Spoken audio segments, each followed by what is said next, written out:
or true, and we all know it's false, but they're not going to see it that way. There's nothing we can do, say, to change that narrative. So yeah, Ramaphosa is going to be going there to be told what's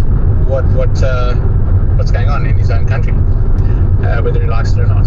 Thanks so much, Nelia. With our president dealing with Trump, I think right time we took a page out of Robert Mugabe's book when he told Tony Blair to go down.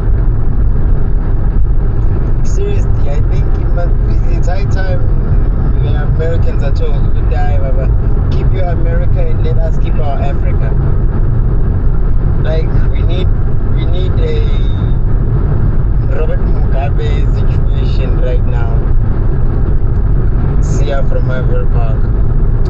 Thank you so much for those voice notes. A lot of dim views about what could possibly happen when we get to the other side if that meeting goes ahead in the US. I actually thought that meeting would take place sometime in September, and somebody said to me that's too far down. Patriots, this latest journey of President Ramaphosa to go see Donald Trump is something else.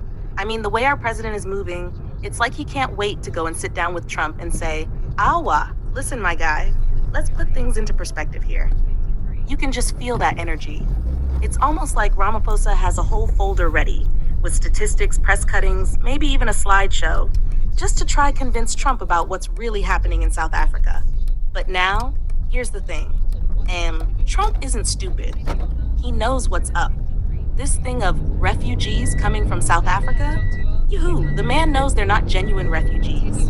Trump has been president before, and he had access to some of the most powerful intelligence agencies in the world. These guys don't just rely on media. They've got spies, literally. There are American operatives sitting right now in coffee shops in Johannesburg, Pretoria, and Cape Town, gathering real-time info on what's happening here. Some are probably watching our WhatsApp statuses too. You never know these days. So when Trump acts like he's buying into this refugee storyline or this myth that there's a genocide on white farmers in South Africa, he's playing a game. He knows it's not entirely true. I mean, come on. Elon Musk's dad is still here in Mzansi. The guy is chilling in Pretoria, living his best life. If there was a white genocide happening, would the father of one of the richest men in the world still be here? Please. And it's not just him. There are hundreds of American and European companies still operating full steam in South Africa. From manufacturing plants to fast food chains to mining deals, they're all still making money here. If this place was really falling apart in the way some of these foreign right-wing groups like to claim, those businesses would have pulled out a long time ago. But they haven't. They're still here. They know the truth. And let's not forget, the American government knows everything happening here. They've got embassies, think tanks, analysts, and surveillance all over. Some of these American security officials probably know more about our own politicians than we do. They know who's corrupt, who's stashing money overseas, who's aligned with which tender mafia. So when Trump acts like he's trying to expose the truth about SA, it's not because he's trying to protect people. It's because he's looking for an entry point to cause chaos. That's what it's starting to look like. But here's the catch. Trump doesn't quite know where to start. That's the real issue. He's throwing statements out there, hinting at things, reposting nonsense from unreliable sources, but he hasn't found his hook yet. Aish, and that's dangerous.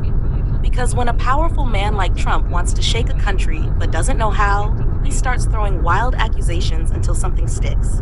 And that something can hurt ordinary South Africans, people like me and you. So now Ramaphosa is flying across the world trying to do damage control. But let's be honest, he also allowed this narrative to grow by being too soft on fake asylum seekers, fake activists, and corruption. For too long, SA allowed people to sell lies about us to the world, and now Trump is feeding off that confusion. It's messy.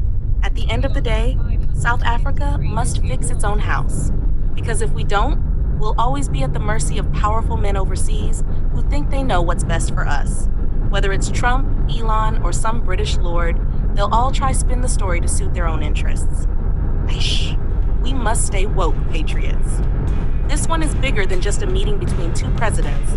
It's about power, perception, and the global game of politics.